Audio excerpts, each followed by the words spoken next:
Welcome to Slayerfest 98. I'm Ian Carlos Crawford. And I'm Kimberly Ann Southwick. And it's just the two of us today.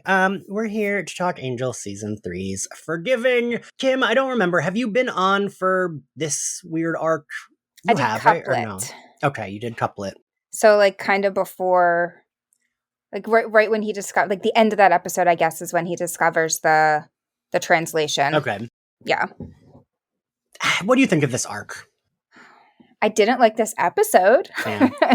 I feel like... I want you to know, I was like, oh, Kim and I will do this. It'll be fun. It's the episode where Cordelia comes back and we can talk about her coming back. But then it was not the episode where she comes back.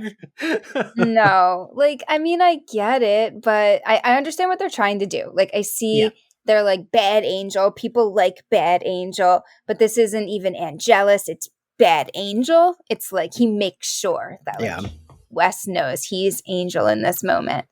So, I mean, everybody likes a hero that's also a villain. Like, that's, like, kind of the whole thing of this show, right? Yeah. And they're trying to play that up.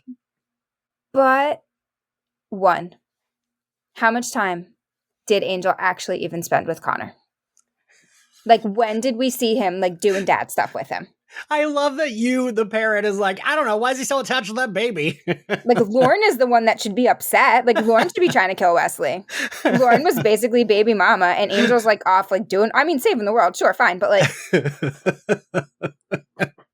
I really like, he doesn't know the baby that well. Why should he care? I do, like... I kind of feel the same way you do, where it's like, I get it. I get what we're going for. It's like, oh, he lost his kid. Look how mad he is. He's like, I don't like Bad Angel. Angelus is fun to watch, but like Bad Angel, I'm just like. Just be hot and funny, you know? Like. That's right. Angelus is like hot and like having fun. Oh, yeah. And like sexy because he's like, wants to kill me. I don't know. Maybe that's a personal problem I have, but. Both of us, but like, Bad Angel doesn't have the like fun villain part. It's just kind of like angry dude, and I'm like, because he's such a dick to everyone in this episode, and everyone is kind of a dick to each other in this episode, and everyone's kind of mean to women, and I don't love that. Yeah, I will say the like star performer of this episode is Amy Acker. Like, she is doing a lot of like emotional heavy lifting here. Because I do think she's one of the best actors. Like, her and Charisma are probably the two best actors. And like, I love Gunn, but I don't know. I don't love them together. Well, we don't love the writing of Gunn. Yeah. They don't know what to do with him. Like, and I never thought that the first time I watched it, but I listened to your interview with the actor, and like, he kind of said that. Yeah. So. Yeah, I feel okay saying it with having had him on the podcast, since like he kind of also said that he does well. They don't write him well. Yes, the writing just like is not there. Yeah. And yeah, I just like even the Bad Angel writing is not like, he's just being such a dick. And like you said, it's like, we get it, okay, the baby, but like, I don't know, they're all it's like everyone's there to help, and you're just like. Especially this episode, the way he talks to Lauren, like, that had been consistent, but it's like, I don't know. I just like, sure, he's upset about his baby, but also like, I don't know if you're like wanting to, it's just like, it's not enjoyable, right? No, and we should be able to do more with less characters, right? Like, there's something appealing about having people not there. Like, Wes is like dead on the ground, not dead, but dead. And Cordelia's in Mexico City or whatever. And so we should really be able to like focus in and get to know these other characters, and we don't. It's like villain of the day again. And we just see everybody running around not really sure, like, they're traumatized. Right. But this episode is an information giving episode that is built around villain of the day, who's actually, I guess, villain of the week. But still, this episode functions like that. You know what I mean? Yeah. So. Yeah, because like Justine we've seen before, Sajan we've seen before. Like, we've seen these characters before, but it still doesn't feel like we're progress. I mean, I guess they capture Sajan, so I guess there's that, and he like brought Holtz back. But even that felt kind of anticlimactic, right? Like, I don't know. I was kind of like, all right, so he's in that thing. Yeah. Like, That's it. Clearly he's very powerful, and I'm glad that they put him in there. But like, right. he wasn't around that long. Basically, he traumatized that one truck driver for the rest of his life, and and like gave us some information that we needed. Well, he said something that wasn't even true. Didn't he say Connor was dead? Yeah, it was like, well, it got like took care of that problem, but it's like, but he's just in a different dimension. I don't know. Yeah, I mean, so are we supposed to, like, as viewers of the show that have not, I mean, we have, that have not seen future episodes, think that Connor is dead at this point, and that is maybe why Angel is like so angry at Wes? ? Because they don't even talk about it after he says it. Yeah, I think it's because like Lorne does say you can't get to that dimension. Like, Lorne says something like, you have to like rip open the fabric with dark magic. But also my brain was like, Willow could probably do that. Like, that's what I was like. Well, it can be done. Sajong says it can be done. It's just like will ruin time and space or something.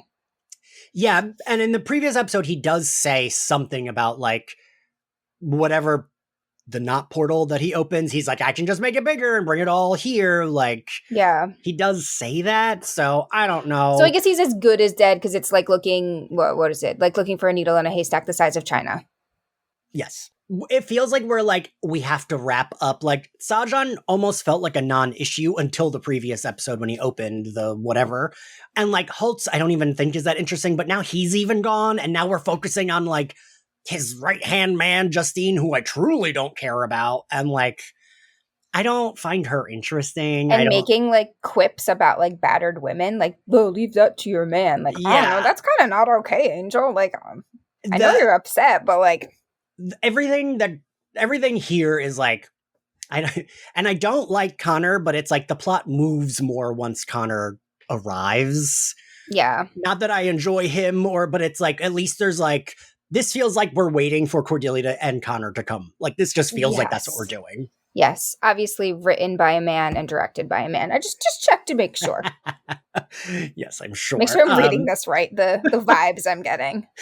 And like, we open on like the Angel's like burnt room, which also feels weird because it's like last episode they were kind of like, oh yeah, it's fine. And then now it's like sad and like, oh, look at the crib.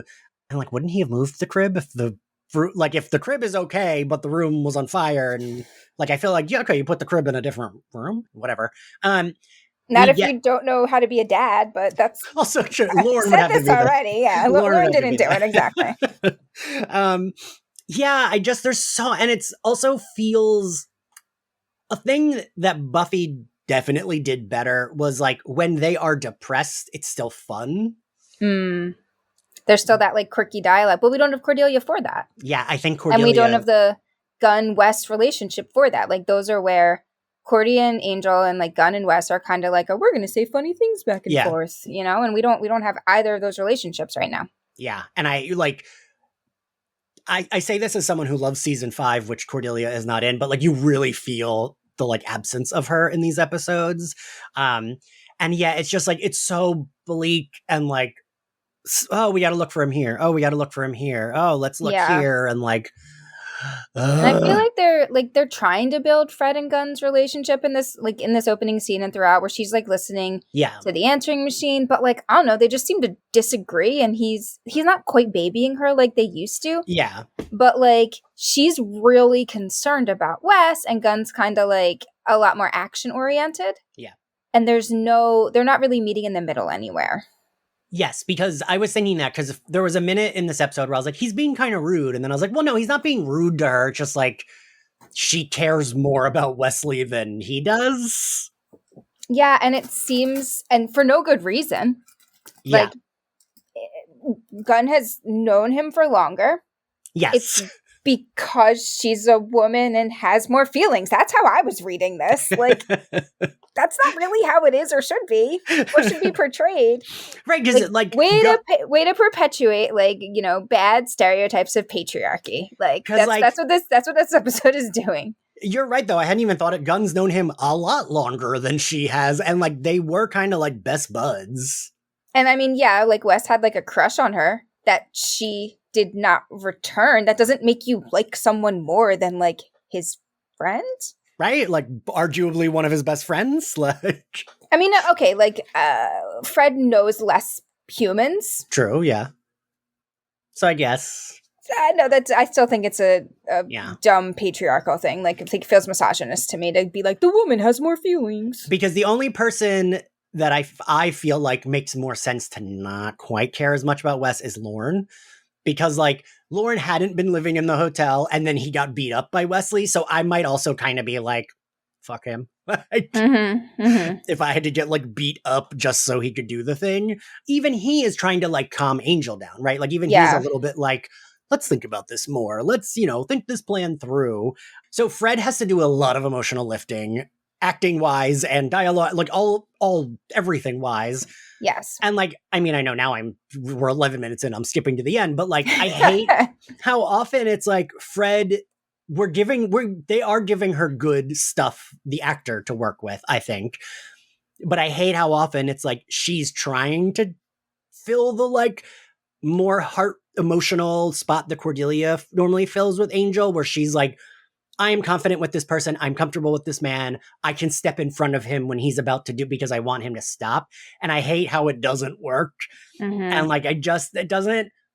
And again, like you said, it's like, I get it. He's upset about his baby, but it doesn't, I don't know. I don't like when he's like, move, like, as if he's going to, like, knock her over or something. And I'm like, I don't even like at the beginning so after the answering machine thing, she mentions the missing diaries, which are important-ish. And then, I don't know, she's still like, she's going on about the diaries, and Gunn says something, and she's like, are you telling me to quit trying? Yeah. And then immediately, like, before he even responds, she's like, sorry. And I'm like, no, don't apologize. Stop. What do you have to apologize for? Like, you just, like, got a little assertive with your man. Like, absolutely. Like, don't be like, oh, sorry. Like, yeah, there was, like, nothing wrong with what she said. Yeah, that was like note one. I was like, all right. And I, in theory, I appreciate that we are doing, like, Fred and Gunn do want to make sure Angel does not kill him. Like, plot-wise, I'm like, yes, that makes sense that, like, these two characters would be like, well, we don't fully know the story. We trust this guy. He wouldn't just, like, steal our friend's baby. Yeah. So I appreciate that, but it's just, like, it's not fun to watch. Like, I really think you're right. If Cordelia were there, it's like, she would make it fun, because it's like, she would still have, like, a quip. She would still be her worried about Wes, right? And this part's like, but Cordelia comes back next episode, so it will get better. I really, really thought this was the episode she comes back, and then I started watching, I was like, oh shit. Because I was like, oh, Kim and I will talk about how great it is that she comes back and how good she is. And also, I know this is, like, supernatural, and I say this as someone who loves the Scream movies and horror movies, but, like, Wesley is dead, right? Like, he looks dead. He looks dead every time we panned him. My note says, Wes looks dead, ? Because, like, I know, I've seen this before. Yeah. I know he's not dead. Like, if we're, like, slitting his throat and then having him lay completely still with his eyes open, and I mean, I've never died before, right. So, like, I don't know. Like, no one's ever slit my throat, but also, like, how long has he been laying there with his throat? Like, it feels like you're dead, right? looks and feels, yes. Yeah, it seems like. Again, I know it's supernatural. I know I say I like the Scream movies. Everyone gets stabbed there and they're fine, but, like, specifically a throat slit and then leaving you in the dirt for days. And then showing you with your eyes wide open, not moving, is like, oh, that's not moving. That's dead. Like, I mean, and there's no like, this isn't even a supernatural thing. Like, he's right. He's just a dude dying, but apparently not dead. Yeah. So I really don't like that, because I can remember when I watched this live, I wasn't yet watching Angel as consistently as I was watching Buffy. This was like, my mom was watching it, and I'd be like, oh yeah, sure, Angel's on, sure. Yeah. And I remember, like, I specifically remember these episodes because I remember being like, oh, I can't believe they killed Wesley. and only half paying attention and then being like, wait a minute, he's not, that look dead. Even when like the houseless teen like comes over or like 20 something and it's like dead. I was like, oh, okay, so he's dead. Like he still looks dead when there is someone like talking to him. And he kind of like moves. I like note down, I'm like, oh, he moved. We're jumping ahead though. Kim, that my notes are literally like, this is a dead body. How is this? Okay, he moved. Like but he doesn't move at first. No, he's just laying there, dead looking. Yes.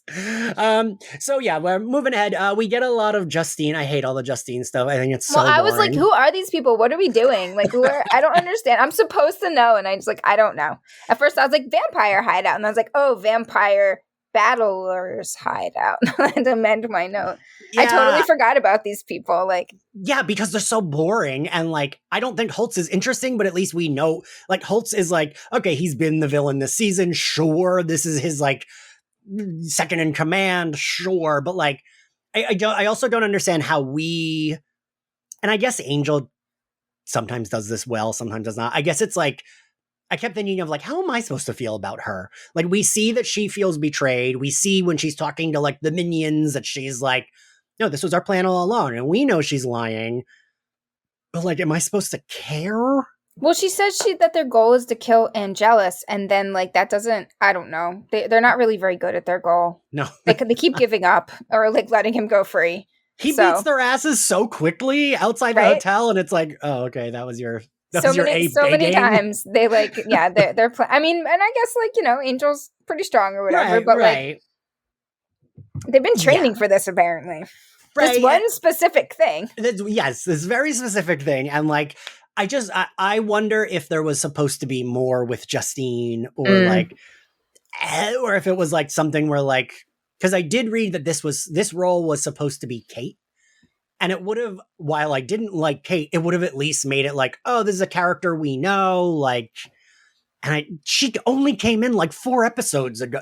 She should have been with Holtz from the beginning to make her at least a little bit more, I don't know that to make her interesting, but like, we know who this is. We know her a little better. Yeah, I think like, it would have made so much more sense if it were Kate. Yeah. And like, again, not that we would have cared, but it's like, oh, these characters have history. They know each other. So like, if Angel sees her, he can feel even more betrayed because it's like someone he knows. But yeah, this like random, and they try to give her like cool I feel like they try to give her like Faith vibes, like the way she's dressed and like, but it doesn't get there.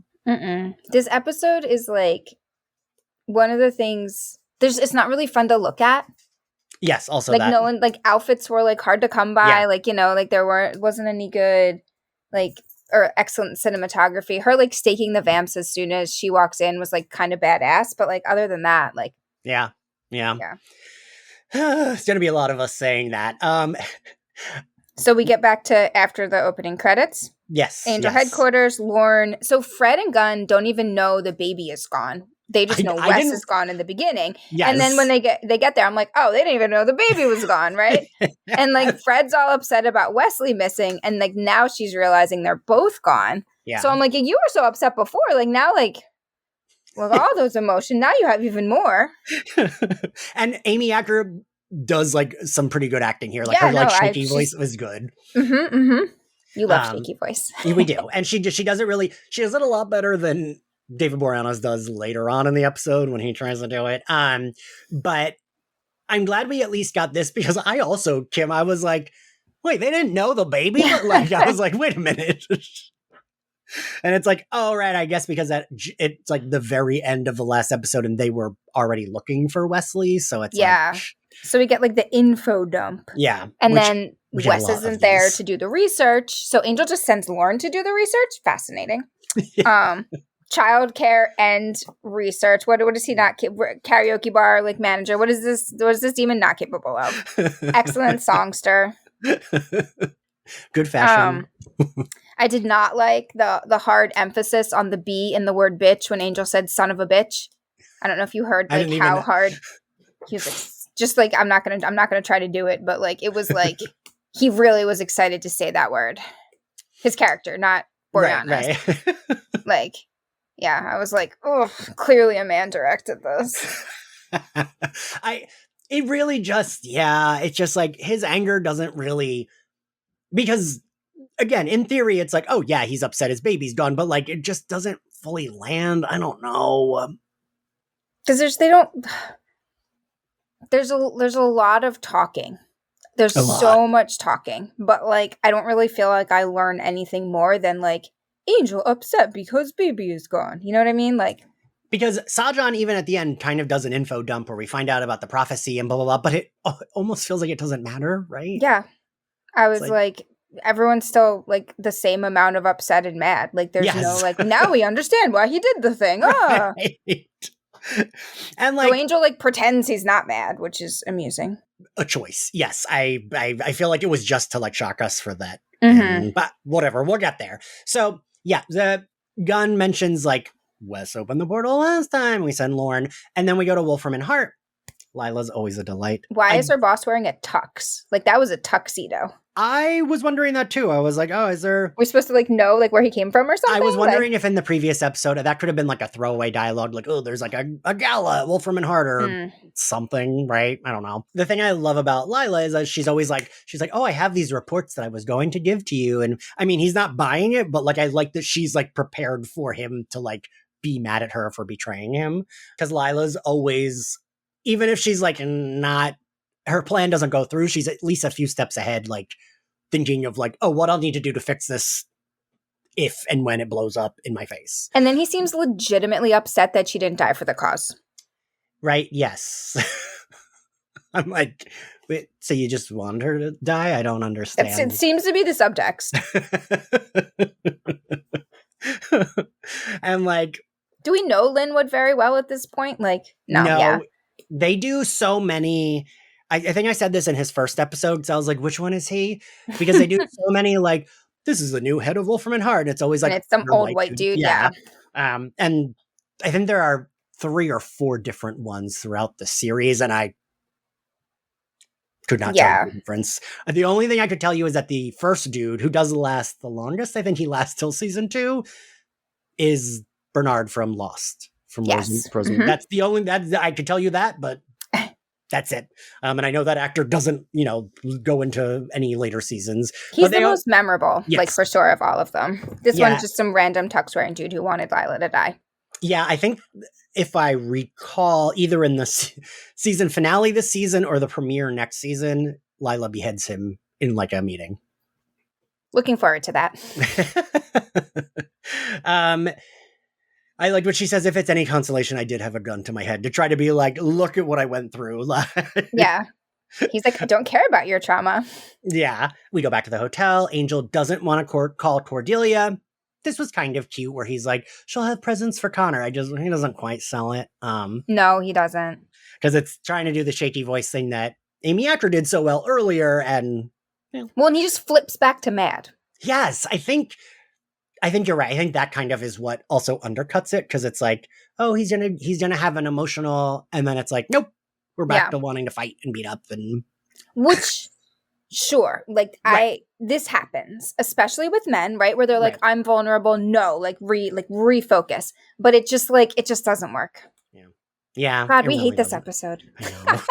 I feel like this is just going to be us dragging this. It's going to be like, we're done in 7 minutes after this. And I'm like, yeah, we don't like it. So he, doesn't want to call her. We learned that she is in Mexico, which I don't think we previously knew. I think it was just like vacation. So he has a moment where he apologizes to Fred. And I did think, oh, okay, are we going to have, but then we don't, because like you said, it's like, then he has that almost breakdown, apologizes to Fred, and then is like, I need to go kill something. And Fred's like, you don't suppose he's decided to skip right to the dealing with those responsible part, which I feel like is one of those like, haha, like funny things. But it's like, instead I'm like, oh no, now I'm scared. Yeah. And I do appreciate that they are still like, we need to find Wesley first so he does not kill him. Because again, like. And then we go to where he's laying him. Again, my note is, Wes looks dead, but alive. Twice now. Mine, all caps, I say, Wesley's eyes are wide open and he is not moving. How is he not dead? Like, but you're right. He does groan. It's like in seconds into the scene, it's like suddenly he's like, but like. And you seem like this like houseless, like 20 something or whatever is going to help him. And then he just robs him and pulls him behind the bush. I also don't understand that because they make him say like, oh, these muggers, man. But and then he's like, oh, this wasn't a mugging. And it's like, yeah. What are we like? And then pulls him into a bush. Like, I don't understand. Like hides the body. Yeah. Like approached him feeling bad. And then so they're like on the same side, but then I guess realized he's also like not in the same situation as him and just was like, oh, okay, you're good as dead anyway. I guess. Yeah, I mean, looks dead to us, looks almost dead to this guy. Fair. It's just like, it's a really weirdly written scene, right? It's like very weird. I feel like if we're going to go for that, just have the dude come across his body, think he's dead and. Or like have him show up later somehow. So it's like, I don't know. Just have something with this guy. Like, because so he pulls him in a bush and then we don't see Wesley again until he's in the hospital. And it's like, maybe have that guy use a payphone to be like, hey, 911, I found a body, and then leave. And that's how, it's a really weird, we didn't need. I feel like this scene is just to like remind us Wesley's still there and let us know that he's alive. Dead. Yes. Like, no, you and thought then he was that was a carrying dead body. A bunch of money to go to a hell dimension for some reason. I don't know that would have helped, right? Like, I mean, I've not watched the previous episode anytime in the recent years, so I'm not sure if there was something where he like took out a lot of money for some reason. I think he wasn't going to go. He was just like running away, and then Holtz takes the baby to the hell dimension. But whatever. So we go back to the hotel. Lauren does have info. Actually, he does. Researcher. Good job, Lauren. Yes. Tells Angel they don't have enough dark magic. And then the fabric of reality. Sure. And then we go in. Needle in the haystack. Sorry, go ahead. That's when Angel's like, oh, Needle, good idea. And then we see that he has captured Linwood, head of Wolfram and Hart. Linwood Morrow, Special Projects Division Manager of Special Projects at Wolfram and Hart. They love the special I feel like they love these like weird titles because they always wanted to keep it open in case they did something of like who's the actual head of Wolfram and Hart, which we never actually get. But I feel like that's why they always made sure to clarify that like Lilah or Lindsay's boss was not like the head guy. Yeah. You know, that's fair. But yeah, so we cut back to Justine. Gunn and Fred visit. There's a fight. And then, like, again, this is what I don't understand what we're doing with her, because then, like, she doesn't want them to... She just lets him go. Yeah, it's like she gets a flash of Wesley, and I'm like, I don't understand. Wouldn't she not care? Like, she did it. That was their plan. She's a woman. She feels bad. She has emotions. Her lady brain can't wrap her mind around what she did. No, it can't.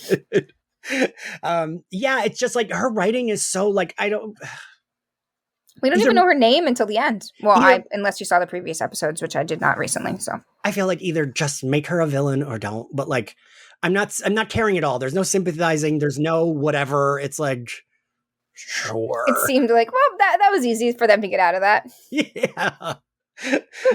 Dodged a bullet there. I do like that when Angel gets to Wolfram and Hart and Lilah is like, I like seeing her excited. Like, that's cool. That's kind of fun where she's like, oh my God, I worked here for 3 years before I learned about the White Room. Like, do you know how to get there? Oh, like, let me hold on to that piece of paper that tells you how to get there. Like, I do like seeing that. Yeah, and I liked the White Room. I mean, I feel like it was sufficiently scary and weirdly informative that they just have a room with a random little girl in it that can tell them everything they need to know about everything.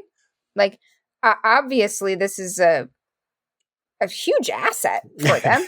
Right. Don't really understand the mythology, but now I'm like, oh, okay, y'all make a little bit more sense now because there's that. I feel like Wolfram and Hart, I always think was like a great idea that just needed a little bit more like fine tooling to like this mythology. We just needed a little bit more on the like how and the why. Yeah. Because it feels like a lot of things like this are like, well, we need something for this episode. Let's add that to the mythology of Wolfram and Hart. But again, it's a cool idea. I do like that we do go back here next season. But I just like seeing Lilah like excited about it because she's like, ooh. So we get the little girl. I do think it's creepy, right? I like the like, you know, it does look very of the era with all the white and stuff. But I think I was thinking too, like, how much fun would it have been for that actor, like that little girl actor? You know, I don't watch a lot of horror. I know you do. And I know there's a lot of, like, kids can be creepy in horror. So, I mean, she does a good job, like, for a kid, I think. And it is her voice and just the way the room is set up and the way she's dressed. Like, it's absolutely creepy. Yeah. And I love that. And I do think you're right. I guess, like, it's cool to be like, oh, I played this, like, omnipotent being as, like, a 12-year-old or something. And she's kind of a dick, you know? Yeah. And I like that. And I like when she's like, I like that she compliments Lilah's nails when they first come in, and she's like, I like red, and makes it, like, creepy. And then when she tells Angel, like, well, to get what you want, you have to kill her. And he, like, immediately, like, grips up Lilah. Yeah. And Lilah does look scared because she knows that he probably would at this point. Like, yeah, that happens so quickly, but it's all, like, it's all very well done, for sure. Yeah, no, I like that. She kind of, like you said, there's so much info, because then it's kind of like, there's a spell. Here you go. Here's a piece of paper with the whole spell on it. Bye.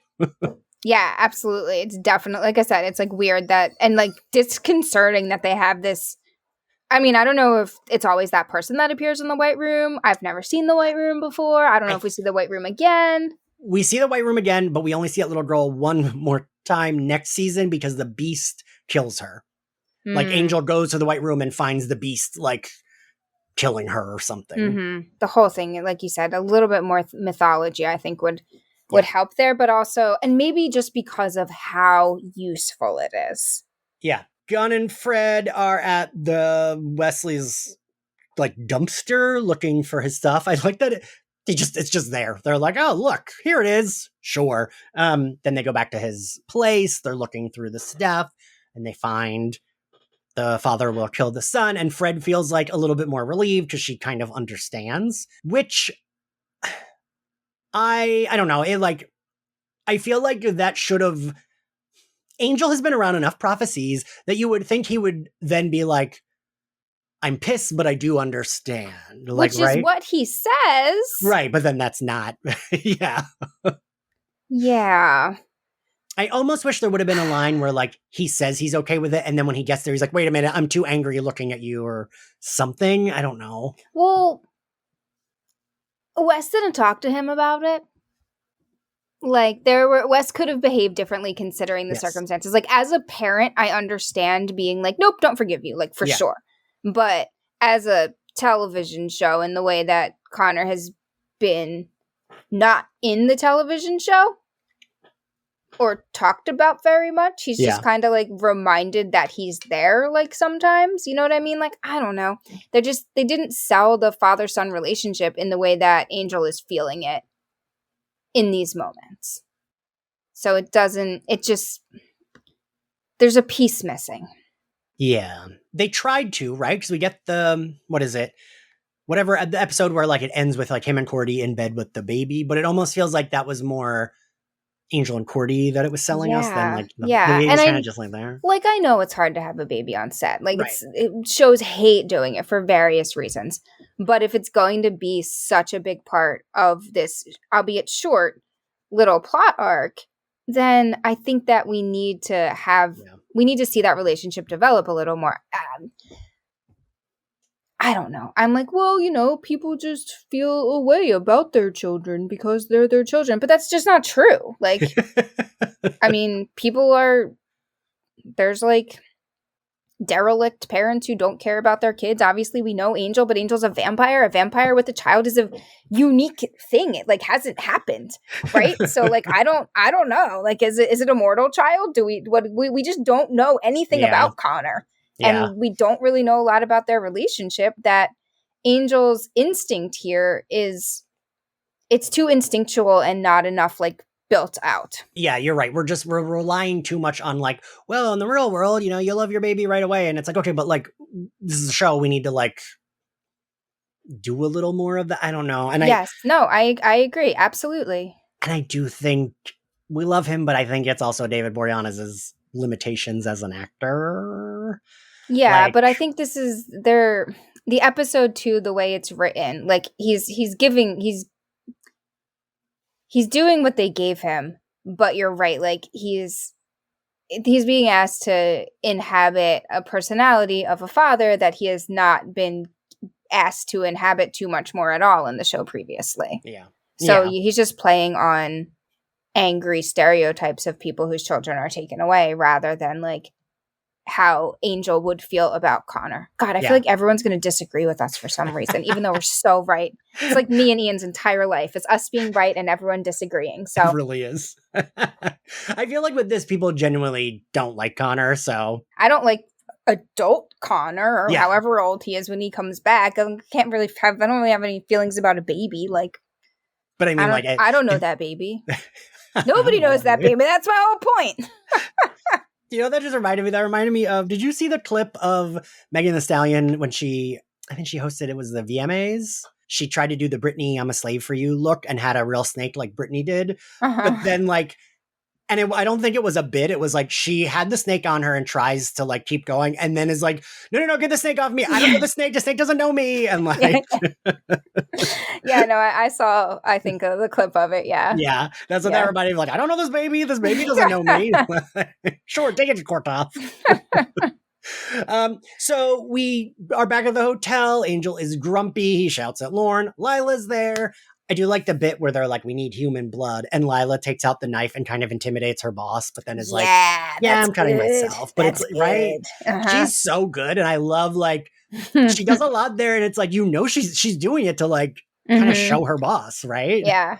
I wonder, like, it makes you wonder, like, whether or not she's actually like, oh, we're going to get his. Oh, no, wait a second. I'll just use mine and scare him. Like if she had a moment where she was like, I'm not going to cut myself. And then it's like, fine, we'll just use this moment. And I like when they like have Lilah do this, when she kind of has to work with them. I think like she brings a good dynamic, the character, because also we know she doesn't give a shit about any of them. But is like, sure, I have to do this one. Like, and I really like that. And I think Stephanie Romanoff like does a good job with that.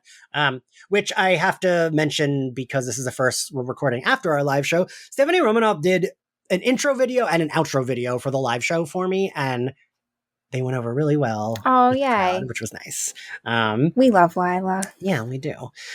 So they do this spell. There's like, I feel like how many times do we see this visual in Angel where it's like, they're in the lobby, they're doing a thing, and there's a pentagram for the thing. I feel like that's like a visual we see a lot.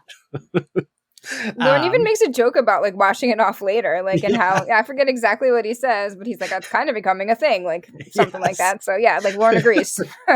I do like I wish we had played it up a little more, but I do like that they do the spell and it works, but just not like doesn't appear right there. Yeah, which is interesting that the all-knowing being didn't mention that, you know? Yeah, Sajan kind of is a nothing character, but I think that actor does a good job of like, he's this like grumpy, shitty dude demon. And I do like that. I think that's like kind of fun. I always like a like ancient being, but talks like a grumpy, modern, contemporary, like written, you know what I mean? Like he's not. Oh yeah. I love Thor. So it's not the same, but that whole, now I'm suddenly corporeal. Yeah. Look at what I can do. Like that. Those were fun little, you know, new moments for the character that were fun for us to watch. Because so he flips that car. I even forgot to mention this, and it's in my note. I didn't fully understand what the little girl, she explains it, but I didn't fully, she was kind of like what his like race of demons was just like evil. So they turned them incorporeal. Yes. Was that it? Like there was no like. They were so evil that they did it. They were just so evil. And I know she says something like, oh, I like chaos, but I don't like there's some like whatever order. It's like I like chaos, but I don't, or I like bad things, but I don't like chaos or something. But like I like trouble, but I hate chaos. Yes. I just felt like I needed a little bit. Like I'm like I don't know. It feels like a Wolfram and Hart would be like, yeah, great, kill these people. Sure, go ahead. Whatever. He appears. He flips a car. I don't know. I put in my notes. How do they get there? So Fred and Gunn get to the hotel. He does his thing where he's like, get out of my way. But they find Justine, and I didn't fully understand how they got there. When they find her in like Sajong's hideout. But how did they know? They have Wesley's notes. I feel like that's like, at this point they have the diaries and they just know a lot more because obviously he found these people. True. Okay. That's okay. That's how I was like, how are they there? Like, I don't know where this is or how they would know where it was, but I can buy that. They just have the. Yeah. I also, the transition there where Angel says that he never hurt someone he cares about, and then Fred wants to go after Angel, but then she's like, oh, you don't want me to get hurt. And I'm like, do we think that Angel doesn't care about them now? Like, there was this weird, like, insinuation there that I'm like, is this just bad writing, or are we supposed to imply that, like, he only cares about Connor? Which is just wild to me. I want you to know, they're like, you've probably heard my grandma say this before, but my grandma, when someone was lying, would say, like, "Gembuk that up," because, like, oh, what a liar, what a kidder. And, like, that's what I thought when Angel was like, I'd never hurt someone I care about. And I'm like, that was whole season 2 of Buffy. What are you talking about? Yeah, and exactly. So that, too. Like, I thought of that as well. And it's like, we're missing something. Like, we're missing the subtext here, which is, like, Angel would never hurt someone that he cares about. Angelus would. And you are both of these people all the time, but not all the time. Yeah. And it feels like at that point, it felt ridiculous for him to say that with a straight face. Like, I would never hurt someone. And it's like, we've been watching the show. Like, we know they let him go because he says that ? I mean, they can't stop him, but that's beside the point. I think it was more like he was going to, like, maybe hurt Fred or, like, why did he even say that? Like, yeah, he shouldn't have said it. Bad writing. And he also could have just been like, oh, I'm not becoming Angelus, so, or something like that. Yeah. I don't know. Like, dude, we saw you beat up Buffy so many times. Exactly. Or like have someone be like, except Buffy. Right. Yes. And then we have the conversation. Like, I don't know. So they get to Sajan's lair. Justine is there. They fight.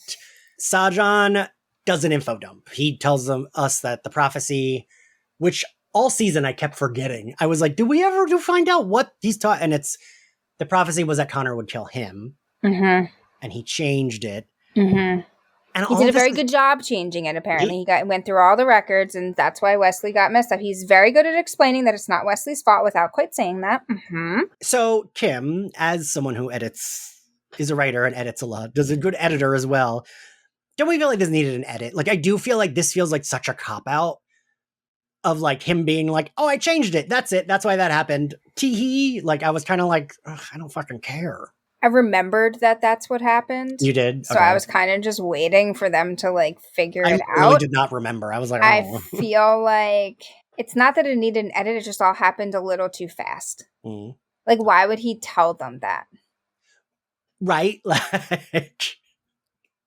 What, he talks a lot. He does. Yeah. And like, for like someone who just got use of his body. Yeah. There's just a lot of talking. Yeah. And like, I just really don't understand. Yeah, I think that's a part of it too. It's like, well, why are you just like, this man doesn't care if they hate Wesley. Like, he wouldn't want to be like, well, I don't want you guys to be mad at him. Yeah, exactly. But whatever. He tells them the plan. Justine leaves. Everyone fights. He almost overpowers Angel, but then Justine comes in with the urn. The urn, yes. Yeah. Mm-hmm. He's in the urn, and then we're fine. Da-da-da-da. Like, that also feels like Angel would want to, like, I don't know. Fight like, the urn. Right? Or, like, bash it with a hammer to make sure his, like, whatever. It's really Sashang's fault that Connor disappears. We just learned that. Like, yes. And we're still going to blame Wesley. Which I guess, again, makes sense. Like, as like a... Right. I would fight somebody in Angel's right. circumstance. But also, like, I spent more time with my child than he ever did, so... But also, like, you don't live in a world where, like, prophecies are always true and, like... Yeah. There's hell dimensions to go to and come back from, like... It's true. Don't really have to worry about some of these things. They go to see They, like, get the call, they go to see Wesley, and then we get our, like... big end where, and in theory, I liked the idea of Angel being like, this isn't Angelus, it's me, Angel, right? Yes, that is a good line. Yes, and the way that we're getting to, like, he's just the way that he's, yes, that the whole thing is well written. Yes, even if we don't like it. Yeah, I was like, this is good writing. I just don't like it, but like. I think it's like clever to be like, he's trying to make he wants Wesley to feel fake safe too. Like, he's doing to him what the show's doing to the audience. And I do like that. It's just, it didn't quite line up. Because, I mean, the bad angel who isn't Angelus just is annoying. Yeah, he's just like shouting. We just want you to be good. Also, it feels like there would have been a way easier. Like, it feels like as a vampire who is super strong, he could have just been like, boop, and like, right? Popped his neck or whatever. Like, but Agreed. he like goes for I was like, how are they going to get him off of him? And then they did. And I was like, right. Oh, okay. Do you really want him to die or not? I'm confused. Well, I feel like that's one of the things these shows are never that consistent with. It's like how sometimes Buffy, like, if it's a human, she can like push them and they fly across the room. But sometimes like 2 humans will like beat her up. I feel like it like depends. I mean, on the if plot. it were me, she could throw me across the room. If it were you these days, I feel like you could put up a fight. I don't know about that. Look at those arms. Yeah, we end on that. Him shouting. Didn't love it. No, not didn't love it. Especially like imagine having to wait a whole week to find out what happens. Like, ugh. Yeah, someone said this I think maybe May said this in one of the last recordings, that like Cordelia not being there kind of is what makes this work, because it wouldn't work as well. Oh, absolutely not. It would have not happened, none of this. Yeah, like she would have been like, absolutely not. Like, this is, you're being an asshole, and he would have maybe listened to her better. So I do think like, while her absence is totally felt and this is a boring episode, that's like smart to be like, oh, if Charisma Carpenter has to take a leave of absence, that's when we'll do this, because Cordelia is the heart of the group, so like they would be more disjointed, and that does make sense, right? I think like in the long run, even though this episode as a standalone episode sucks, like I understand where we promised Zach that it gets good, right? Like we did. You know, and it does. Like this is part of, well, we had all the great Darla stuff, but it just has ups and downs. Yeah, and this is just, this little arc is one of the downs, even though we hate Connor. Like, we remember that we hate Connor. We don't remember Justine. Like, right. And it's like, he's memorable, and that whole arc is like really memorable. And that actor's really good at playing people who we hate, because I hated him in Mad Men so much. Well, we're at the end now. What was your favorite Thanks for listening to us complain this whole time about how much we hated this episode. What was my favorite I'm sorry? Your favorite outfit? Lauren's orange shirt. Me. That's what I put. Lauren wears an orange shirt, and like I think at one point he has a purple blazer. It's like the only memorable outfit in the whole. Yeah. As soon as I saw that, I was like, all right, this is my backup outfit if nothing else appears. Nope, nothing appeared. That was it. Yeah. Favorite scene? I was going to say red room. White room. I like the white room scene.